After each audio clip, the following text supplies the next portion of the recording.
Welcome to the 2014 A Pivotal Year for Homeowners Carriers web seminar, hosted by Valen Analytics and Willis Re.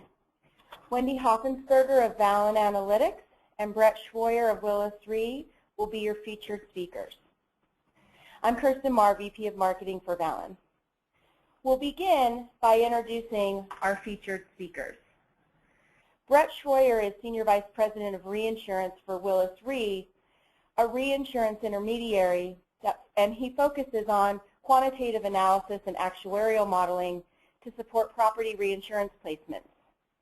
Since joining Willis, Brett has focused on property catastrophe reinsurance, particularly tornado, hail, and windstorm exposures in the South and Southeast United States.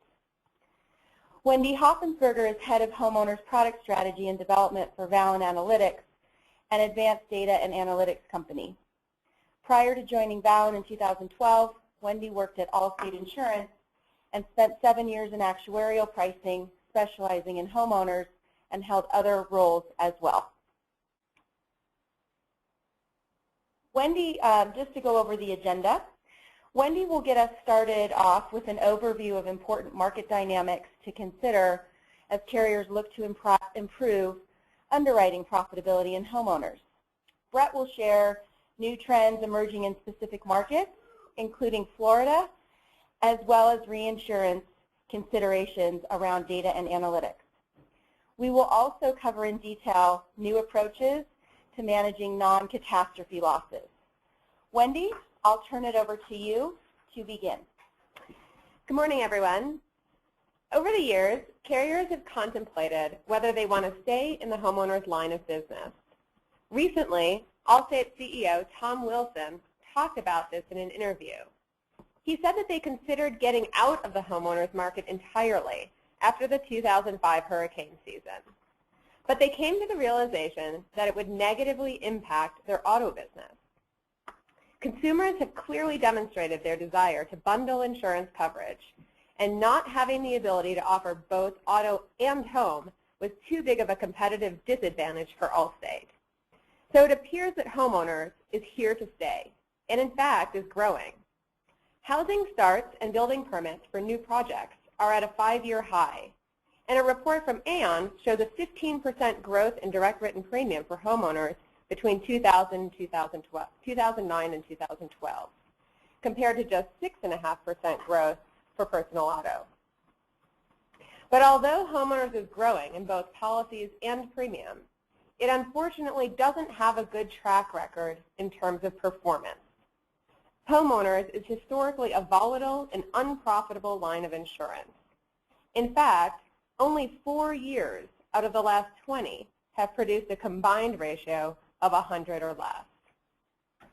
And the trends we've seen develop in auto, like online consumer shopping and innovative uses of data and analytics to gain a competitive edge, are starting to take hold in homeowners as well.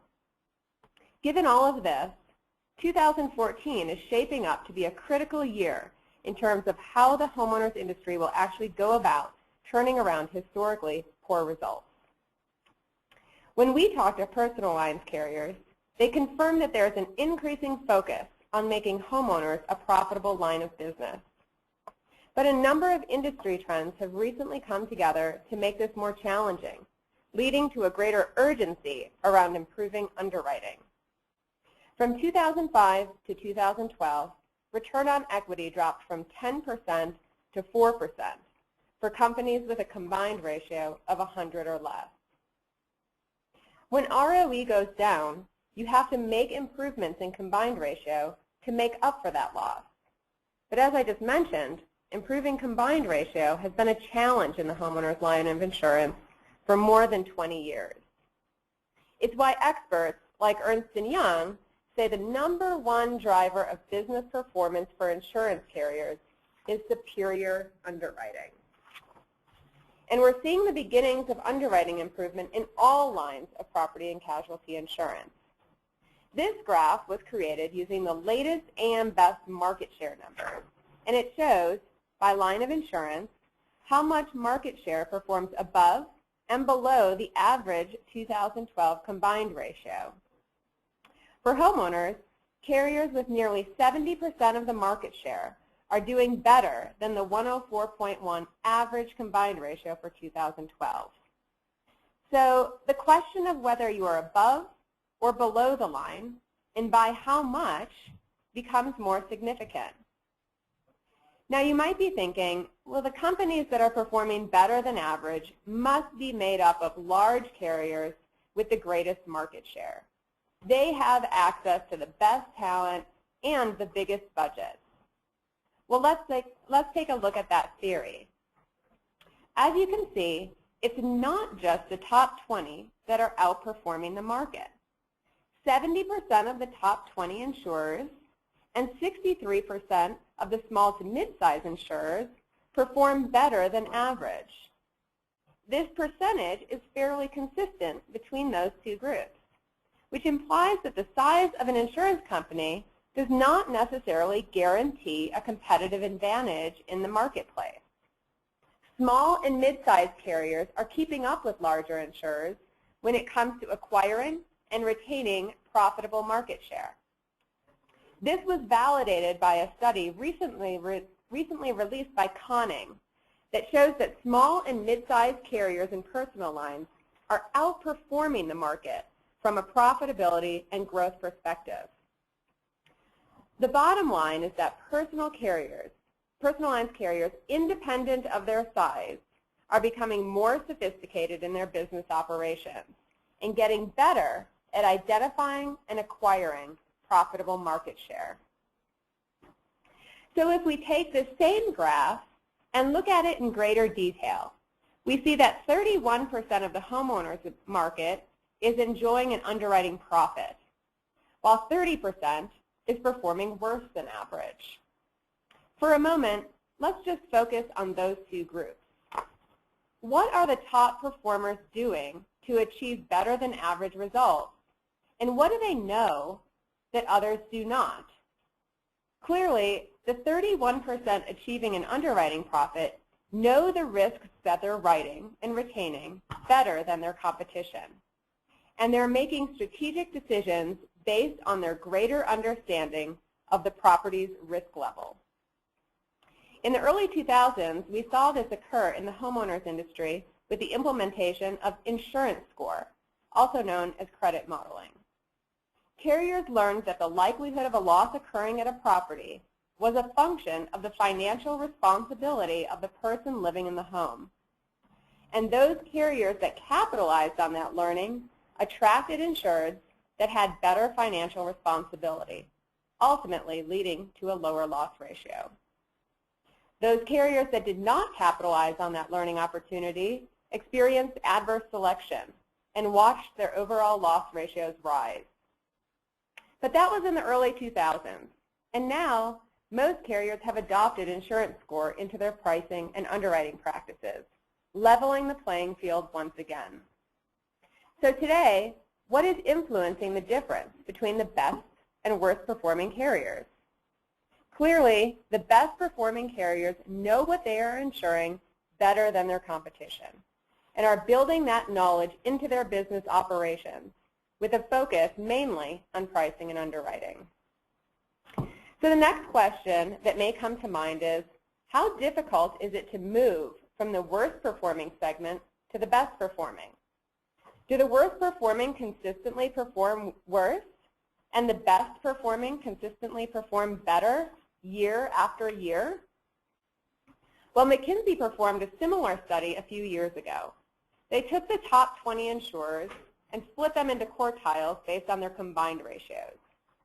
The carriers in the top quartile had a 91% combined ratio over a 10-year period. And the carriers in the bottom quartile experienced a 112 combined ratio over that same 10-year period. The top 5 outperformed the bottom 5 by 21 points. And McKinsey said the biggest difference between those companies were their business operations. McKinsey took that study one step further and asked, how easy is it for a carrier to go from the bottom quartile to the top?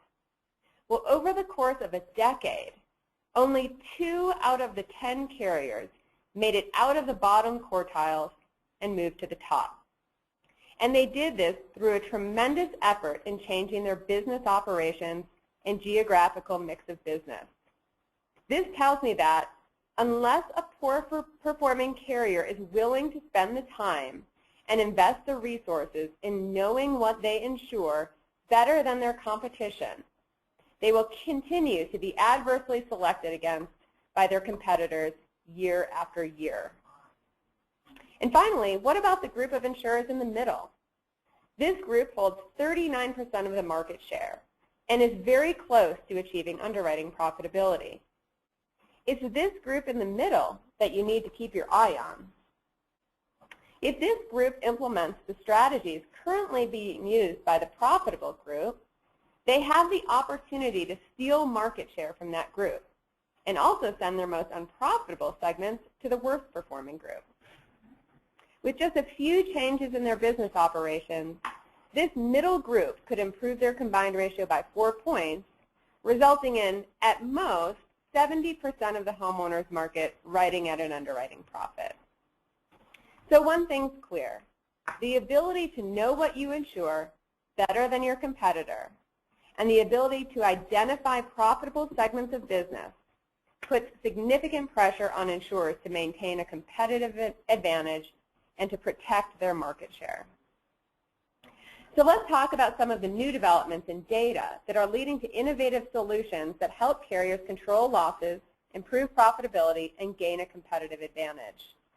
Technology is advancing quickly, and this advancement will soon help homeowners insurers better understand the properties they're considering writing, as well as the properties in their renewal book. For starters, let's talk about aerial imagery. The FAA is in the process of developing a plan to safely integrate privately operated unmanned aircraft, or drones, by 2015. Drones are currently used in a variety of ways today, like monitoring our borders or in environmental research. But imagine how underwriting efforts could change if drones could be used for commercial purposes here in the U.S., and if drones could give you access to the most recent exterior photos of a home. The challenge with aerial photos today is that flying over an area is very expensive, and as a result, it doesn't happen frequently enough. Many times, underwriters find themselves looking at pictures of homes from 2 to 3 years ago to help in their decision making.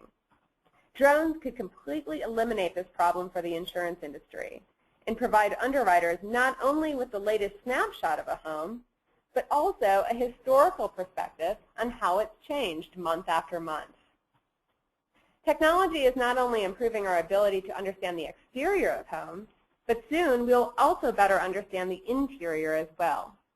In January, Google announced it was buying smart device company Nest Labs for $3.2 billion in cash.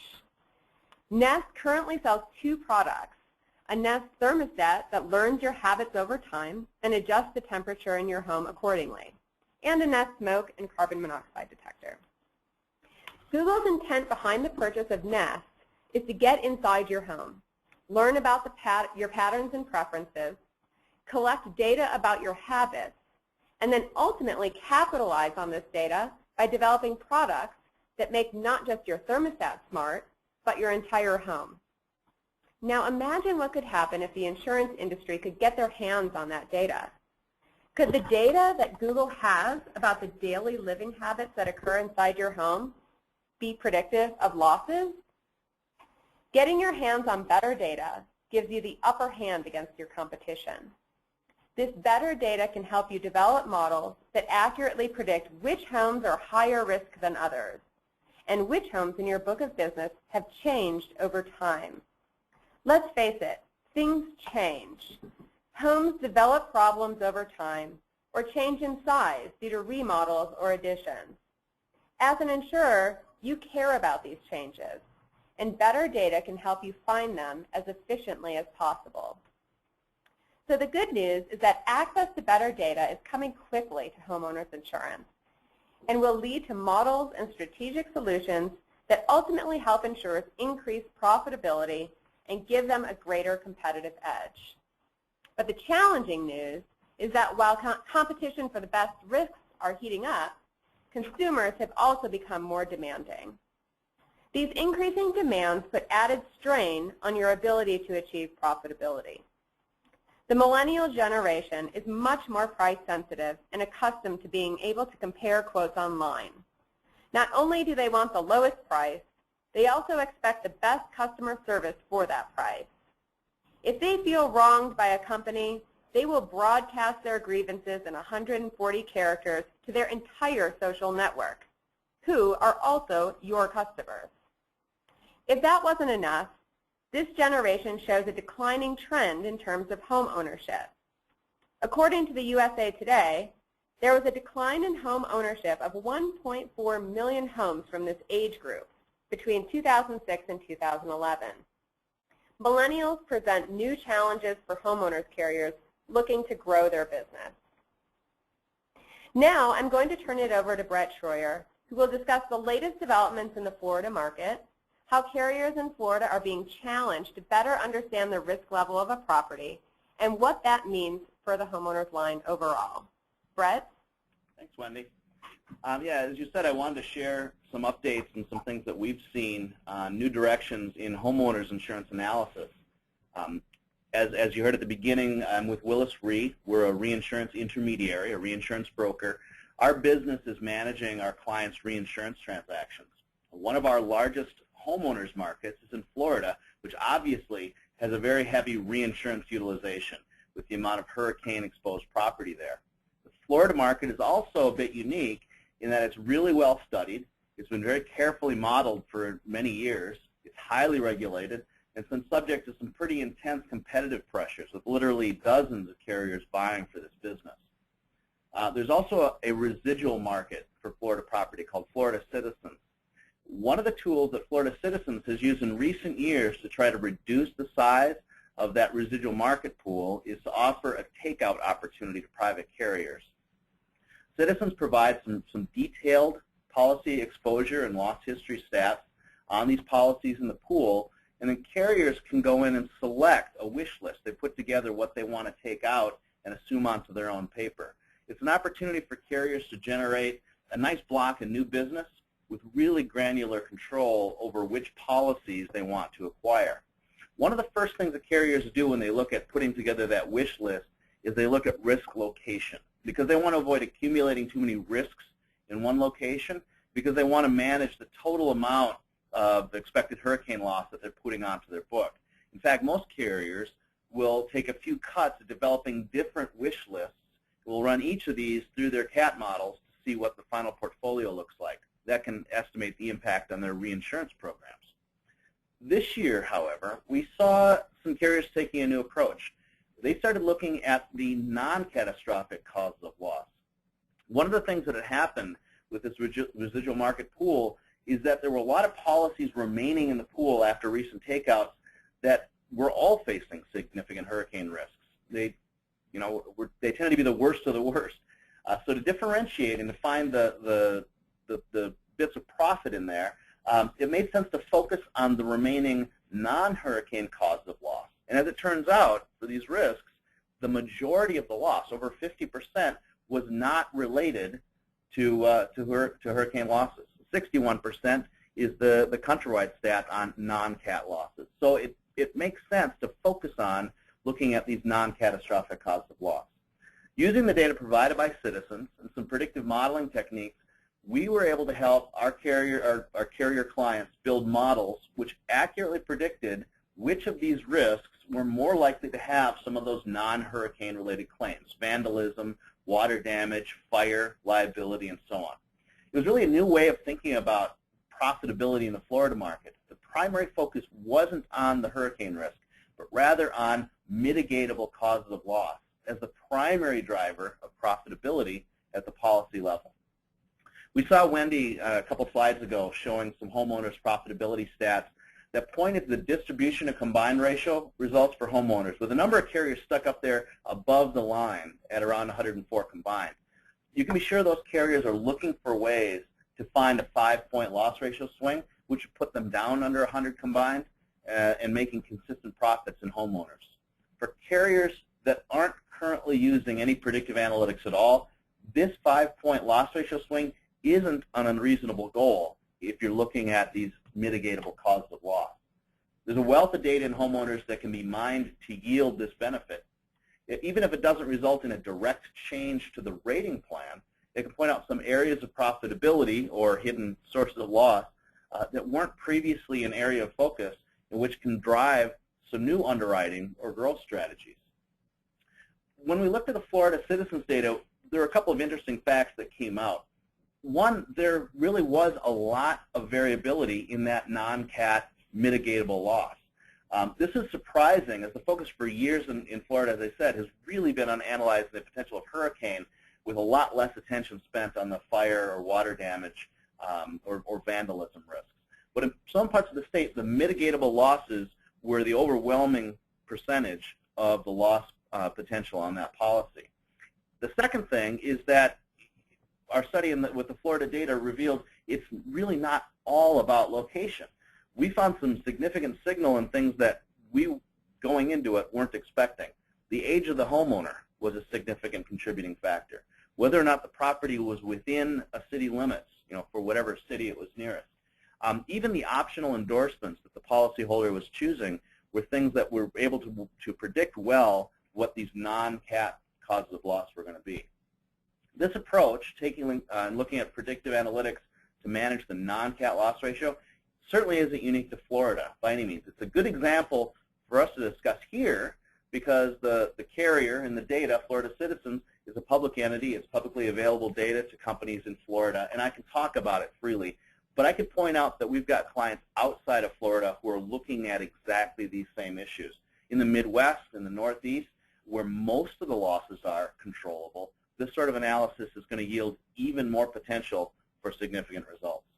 At Willis Re, we're paying close attention to all of these efforts because we know that we have a lot of clients with property business outside of Florida. We're keen to present these same ideas on controllable and non-controllable loss in new markets, and we're looking for new ways to present these ideas to them.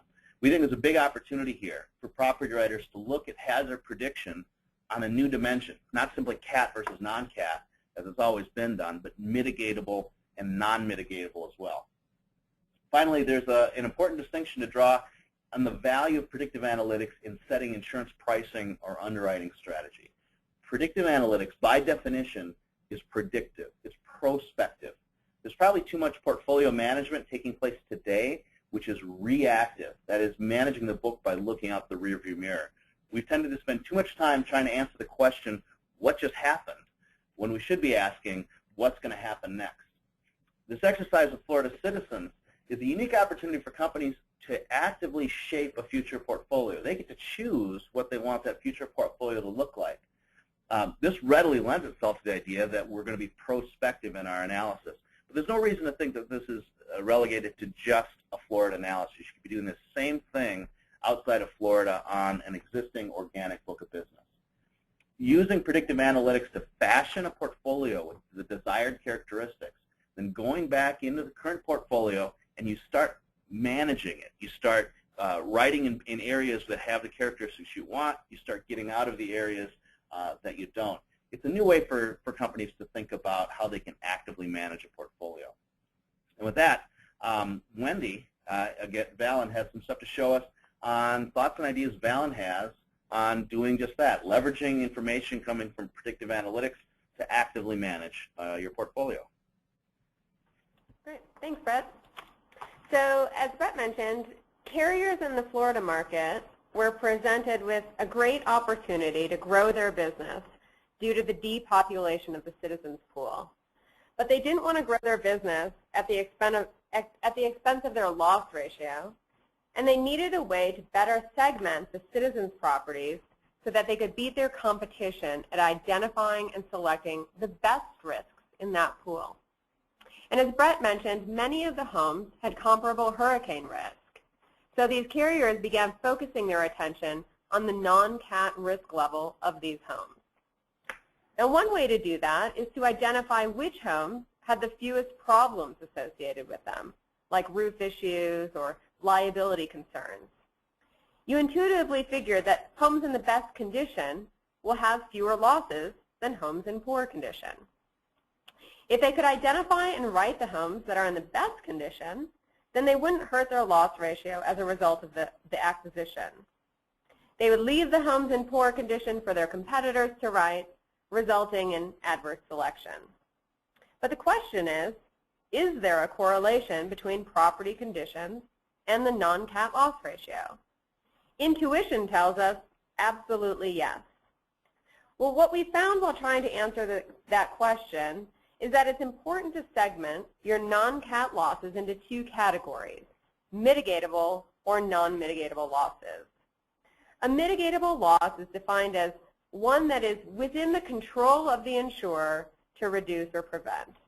Non-mitigatable being defined as outside the control of the insurer to reduce or prevent. You see, historically, carriers have always looked at non-cat losses as losses that are within their control. And similarly, they've always looked at cat losses as losses that are outside of their control. But this isn't necessarily an accurate assessment. Let's take a look at an example. Suppose you have two identical homes in your book of business, and both of them burn to the ground. One burned to the ground because of a candle that was left burning overnight, and the other burned to the ground because of a faulty electrical box that wasn't up to code. Today, both of these losses would be coded in your book of business as non-cat fire losses. However, only one of those losses was within the insurer's control to prevent. Had I sent an inspector out to those homes one day prior to the loss occurring, the inspector may have been able to find that faulty electrical box and possibly prevented that loss from occurring. However, there would have been no way for the inspector to find the burning candle. The non-cat loss that occurred because of the electrical box would be coded as mitigatable, or within the control of the carrier to be reduced or prevented. The loss from the candle, on the other hand, would be coded as non-mitigatable, or not within the control of the insurer to reduce or prevent. So why is this categorization of losses important? Well, suppose I'm a Florida underwriter, and I'm reviewing two homes from the Citizens Risk Pool. Based on the policy information given to me, they look like identical homes. My company's predictive model tells me that both properties will have a non-cat loss ratio of 50% over the next year. So which one do I write? From my perspective, they look like they have the same level of risk. But what if I told you that I could also predict what percentage of that non-cat loss ratio is mitigatable? For one of those homes, the predicted loss is 100% mitigatable. The other home, the predicted loss is entirely non-mitigatable. As an underwriter, this definitely influences my decision. Deciding between the two, I would now choose to write the home where the 50% predicted loss ratio is mitigatable. And immediately after I write it, I'll send an inspector out to intensely look for severe property conditions that are driving that predicted loss ratio. If I can identify and fix that property condition, my predicted loss ratio will be greatly reduced. I'll then let my competitor be adversely selected against by writing the home with a 50% non-mitigatable loss ratio. So how does a carrier begin the process of translating their losses between mitigatable and non-mitigatable? Well, commonly, claims adjusters collect a field called cause of loss, which is stored in most insurers' databases. This cause of loss field is what should be used to translate a loss into mitigatable or non-mitigatable. Now, cause of loss can commonly be confused with peril, and it's not the same thing. In the example I gave earlier, the peril for both of those homes was fire, but the causes of loss were different. One was a faulty electrical box, the other was a burning candle. If a carrier can translate their historical losses between mitigatable and non-mitigatable, they can use this historical insight to develop leading indicators that predict the likelihood of a mitigatable loss. So I'm now going to jump into our Manage platform and show you some insights a carrier gained after we translated their historical losses into mitigatable and non-mitigatable. Before we start, let me tell you what it is that you're looking at. Manage is a portfolio management tool that helps insurance executives and leadership evaluate the current state of their business, identify important trends, and make strategic decisions, all relative to predictive analytics scores. Valen appends our two homeowners predictive model scores, the condition hazard score and the ITV score, to every policy in the carrier's book of business. The condition hazard score predicts the likelihood that there's a problem at the home, and the ITV score predicts the likelihood of a coverage A deficiency. Manage allows you to look at both of those predictive scores, as well as any internally predictive scores that you might have relative to key business metrics, like loss ratio, action rate, retention, or growth. The process of combining these leading indicators with key business metrics exposes strengths, weaknesses, and opportunity within a carrier's book of business. So right now, you're looking at the executive summary, which is simply a snapshot, like a balance sheet, of a carrier's book of business. You can see that this carrier is running an overall loss ratio of 73%, made up of a 37% mitigatable loss ratio and a 36% non-mitigatable loss ratio. As an executive looking at these numbers, I would want and expect to see my mitigatable loss ratio improve over time due to improvements in underwriting guidelines and inspection strategies. I may even consider compensating my staff based on the lowering of the mitigatable loss ratio, since those are the losses that are within our control. For this company, you can see that the mitigatable loss ratio has increased over the prior year, which should raise a red flag for an executive. In addition to looking at loss trends, I may also want to see how my loss ratio, both mitigatable and non-mitigatable, perform relative to my leading indicators, specifically the condition hazard score. Remember, the condition hazard score predicts the likelihood that there's a problem at a home. In this example, let me enlarge that. In this example, bin 1 represents homes that have a very low likelihood of having something wrong with them. And bin 10 is representative of homes that have a high likelihood that a property condition exists at the home. Now, it seems intuitive that if there are problems with the home, then of course those homes would have a higher loss ratio. And in this case, you can see that to be true, as shown by this yellow line here. The yellow line represents the overall loss ratio, which ranges from 53% in bin 1 to 91% in bin 10. But the reason that there is an increasing loss ratio from bin 1 to bin 10 is strictly due to the underlying mitigatable loss ratio. As you can see, the mitigatable loss ratio, which is shown by the orange trend line, and increases from bin 1 to bin 10, going from 23% to 54%. While the non-mitigatable loss ratio, which is shown by the red line, remains fairly flat from bin to bin. This shows that there's a correlation between the property conditions and mitigatable losses only. So if I'm a Florida carrier writing policies from the Citizens Pool, I may want to consider underwriting, inspecting, and possibly even pricing based on this predictive condition hazard score. For instance, I may want to write as many properties as possible that have a low condition hazard score. This will result in a subset of homes that will have very few property conditions associated with them, resulting in a low mitigatable loss ratio.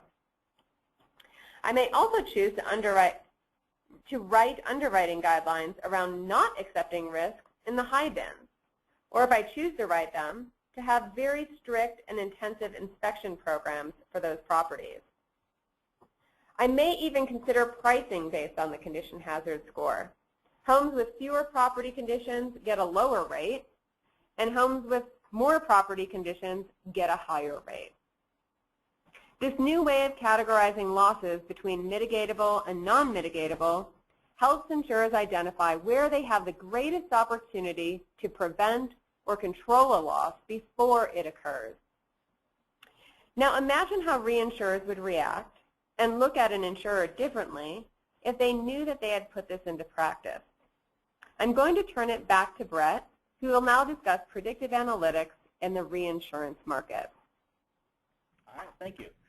As I said earlier, Willis Re, our first focus is on the reinsurance transaction. I'm an actuary, so my primary focus is on the analytics supporting that transaction. However, for all of the analytics that goes into reinsurance, it remains primarily a relationship-driven business. We're not seeing predictive modeling as the big driver in any pricing decisions in reinsurance yet. Reinsurers are still focusing on consistency of those relationships, and they very much want to be aware of their client's management strategy and any changes in their primary underwriting. However, reinsurers are very aware of the power of big data and the predictive analytics in the hands of those primary companies, and they are also actively looking for ways to integrate predictive analytics into their own reinsurance underwriting and pricing processes. One area of reinsurance where we have seen some tangible impact from predictive analytics is in helping the reinsurance markets get some comfort with new pricing strategies being adopted by the primary carrier.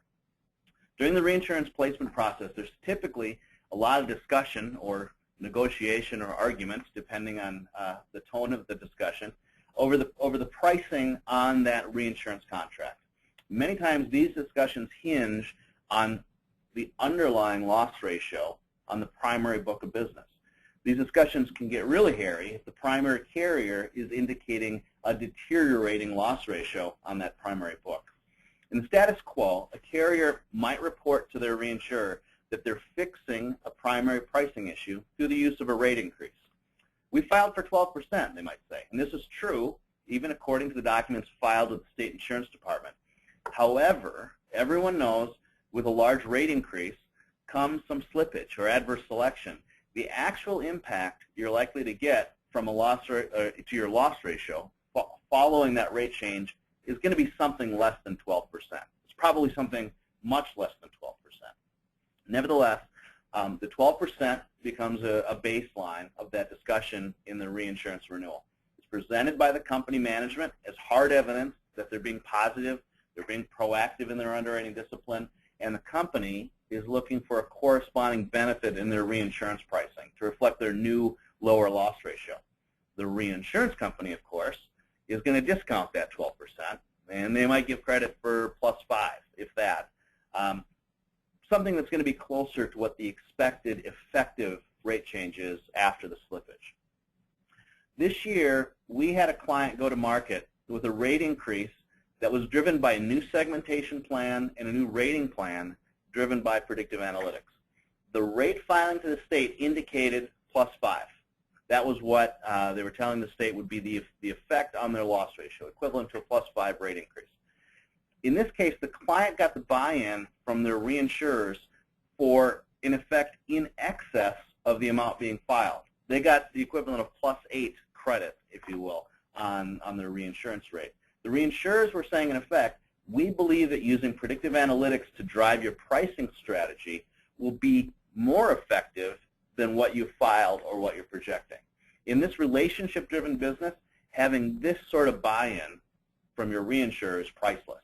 The carrier wins on two fronts. They get a better loss ratio on the front end, and they get a lower reinsurance rate at renewal as well.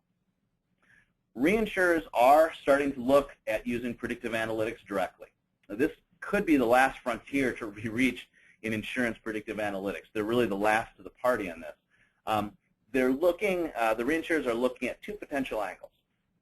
First, they're looking at using predictive modeling to assess inbound books. One Bermuda-based reinsurer that we talked to is working to develop the ability to independently evaluate the ITV, the insurance to value, on an assumed portfolio. This is an important statistic for them. It tells the reinsurer how close the policy limits are to the actual value of the homes being insured. It's also a really difficult statistic to estimate in the aggregate, one that many reinsurers just rely on the ceding company to calculate, or to provide audit support and documentation on the property values versus amount of insurance that have been conducted via independent and individual inspections. There are some well-established tools in the market that provide this guidance or this calculation. They tend to be pretty expensive. And as I said, the alternative to that is individual property inspection, which is also expensive. Both of these solutions also have a cost that scales directly with the number of properties in the portfolio. So you can see how these aren't good solutions for a reinsurer, which might want to measure ITV on dozens of portfolios, each with tens or hundreds of thousands of homes. So having a predictive model to give an ITV estimate on a portfolio allows the reinsurer to validate the primary company's estimate. It also allows the reinsurer to gauge the quality of different portfolios against one another, or to look at a new piece of business that they haven't seen before and to get an independent evaluation of what the ITV quality is on that book. I interviewed a U.S. domiciled reinsurer about their use of predictive analytics in their property reinsurance. They admitted that it was now a key focus for 2014, but they didn't have anything in production yet. This company was a member of a larger group that included some primary companies, all of which, they said, were currently actively using predictive analytics in several capacities. They said that they'd spent the last 2 years developing some best practices internally among the primary insurance divisions. They were assessing the effectiveness of predictive modeling in that primary business. And they said, based on the last 2 years, what they said was, we certainly value our cedents' use of predictive modeling. It's a clear sign to us that management is being proactive and finding ways to improve profitability. We've seen how well it works in our own primary operations, and we're actively looking for ways to integrate it already into our reinsurance analytics. So while the reinsurers don't appear to be frontline users of predictive analytics just yet, I think we're on the cusp. It's just a matter of time before we start seeing some more success stories from reinsurers in this space as well. Thank you, Brett and Wendy, for a very informative presentation. To recap, we reviewed market dynamics affecting homeowners carriers as they take steps to improve underwriting performance. We also covered innovative approaches to controlling non-cat losses, which includes the latest data available and further segmenting your portfolio, not just by cat and non-cat losses, but also by those losses that are mitigatable and non-mitigatable. As we move forward, carriers will continue to refine their data strategies by finding ways to better leverage their internal data and take advantage of emerging external data sources. And finally, as carriers invest more heavily in data and analytics, one important way to maximize that investment is in the reinsurance pricing. Now we will open it up to questions. We'll pause for a moment to allow you to type any questions you have in the chat pane on the webinar menu. Remember to use the chat pane and not the questions pane. If your question is intended for either Brett or Wendy specifically, just type their name in front of your question. So again, we'll pause for a moment and allow you to ask some questions.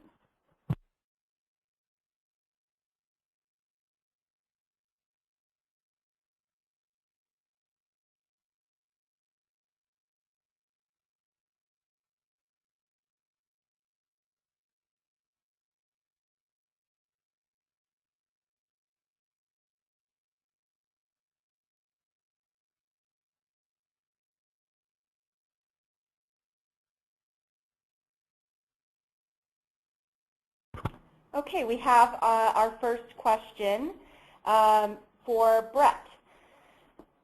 And the question is, we're looking at using predictive analytics, want to know how to work on our book, but we don't have in-house actuarial support.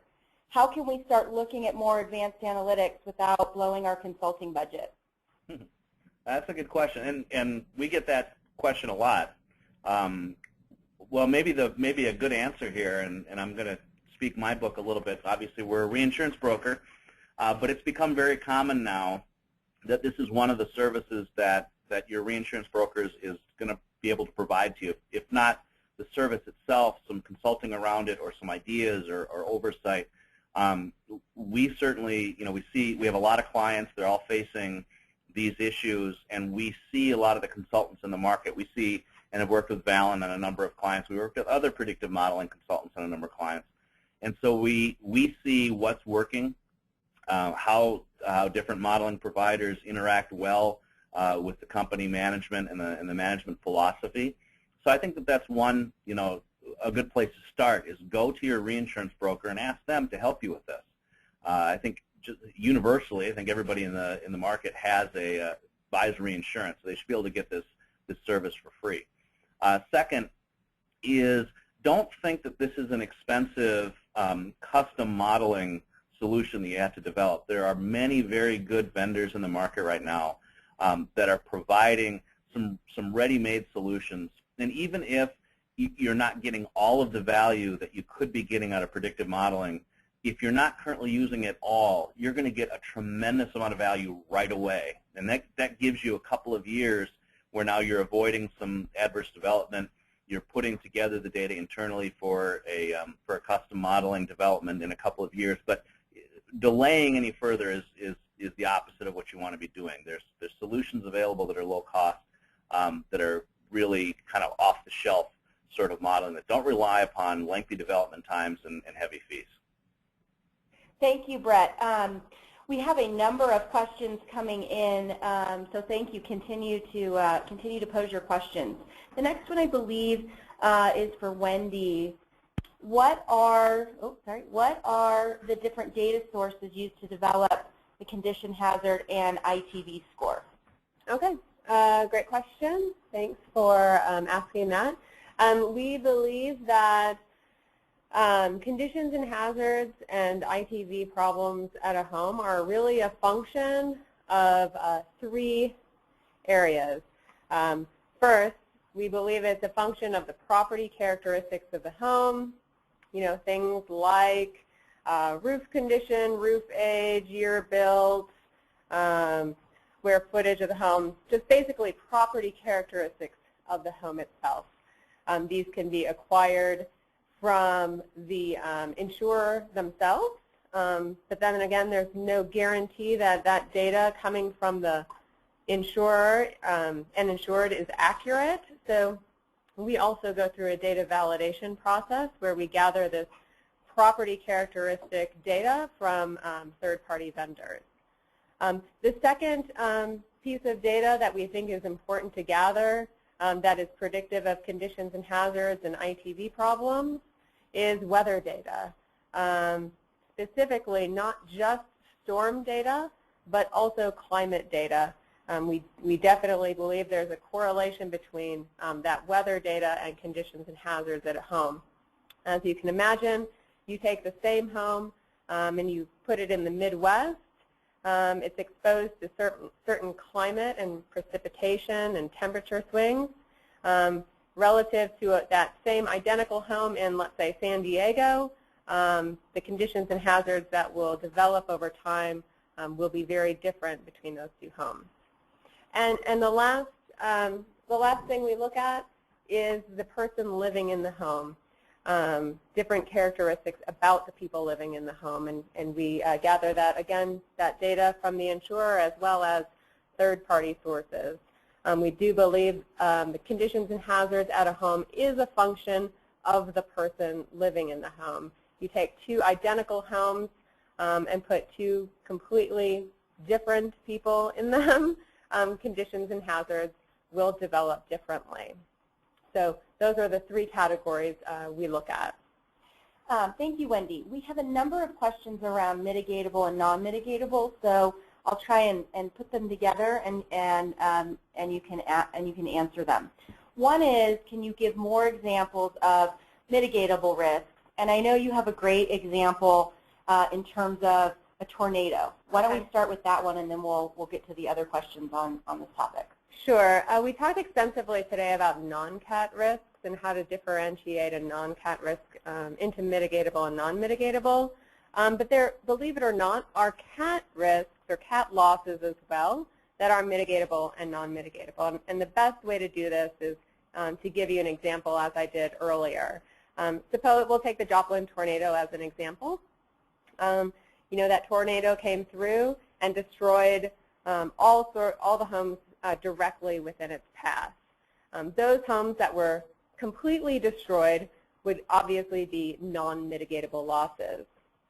However, there are losses that were exposed to the high winds of that tornado and were not within the direct path of that tornado. And those high winds caused, you know, a branch to break and fall on the roof. Perhaps it was a mile or so away from the direct path of that tornado. That branch falling on the roof resulted in the insurer having to replace the entire roof, let's say $10,000 to $15,000 claim. That $10,000 to $15,000 claim would be coded as a CAT loss in the insurance company database. However, that loss could have been mitigated had the insurer, prior to the tornado going through town, had the insurer visited the home and recognized that that tree branch was overhanging the roof, requiring the insured to remediate and cut down that tree limb. So that loss could have been prevented and possibly just reduced at a minimum, or even fully prevented had the insurer visited that home prior to the tornado going through. So Wendy, just a couple other quick points on mitigatable. One is, do you consider frozen pipes claims as mitigatable or non-mitigatable? And the other one is, how are condition hazard scores determined? How is a property identified as a high mitigatable loss property versus a high non-mitigatable loss property? So maybe start with the frozen pipes. Yeah, the frozen pipes, that's a really good question. I guess I would back up and say that we partner with insurers to develop business rules on how they want to define mitigatable and non-mitigatable. And you know, if you choose to do this internally, would go through the same process.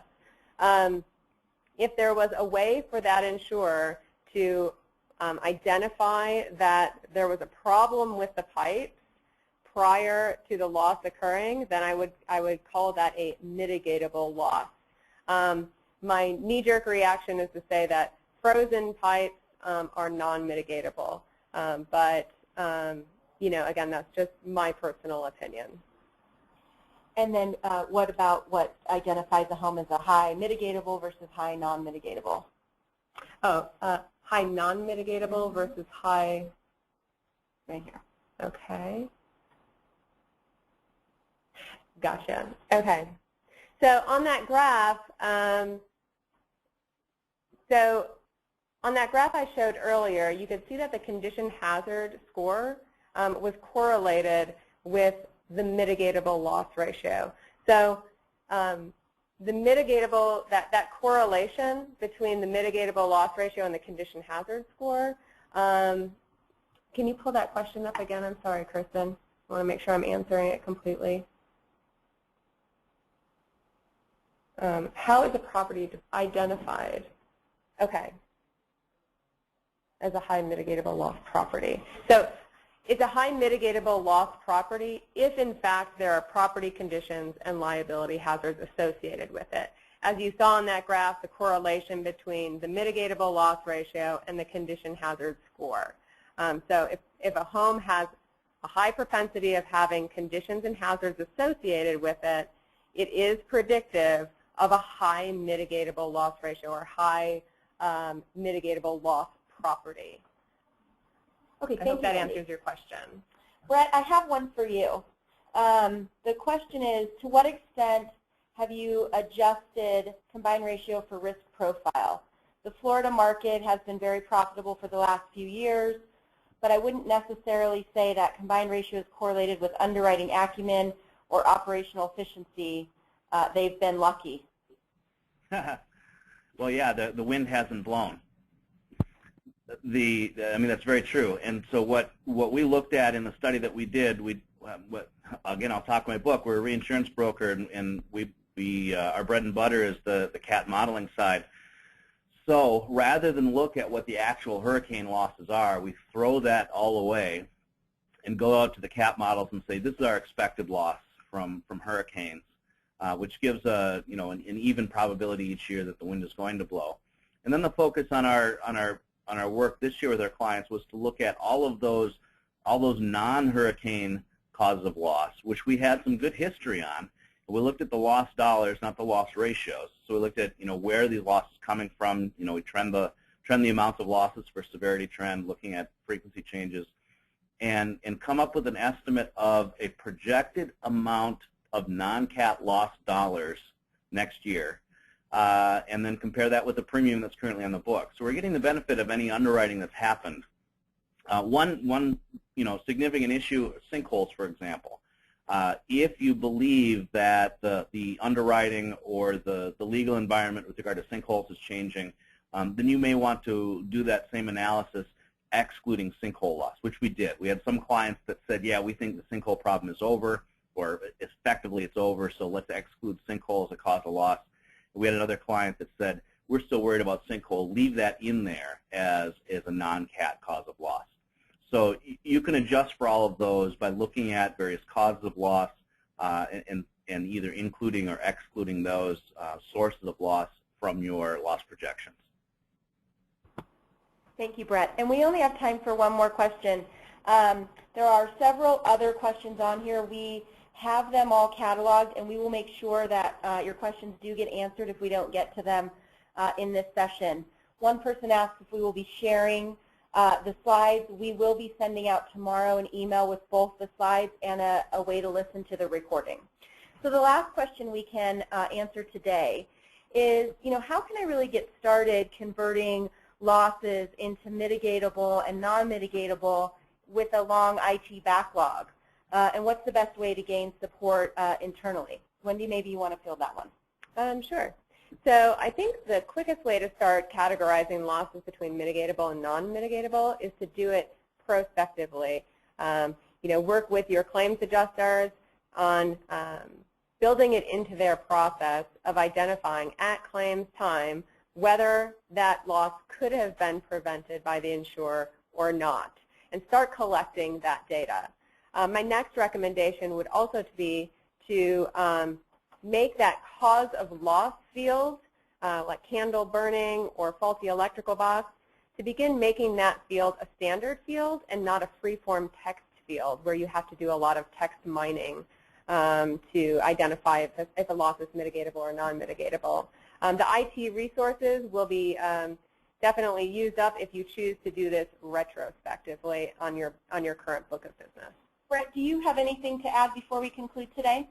Yeah, one thing, if you've got the resources to do it, if you're able to build a loss model, you're able to build a predictive model in-house that describes or is able to predict these losses across your portfolio, and you see something like credit score or age as a predictive characteristic, start looking at those losses that are emerging, that are coming out of, that are being explained by the policyholder's age or credit score, and see what those have in common. Those are going to be your mitigatable losses.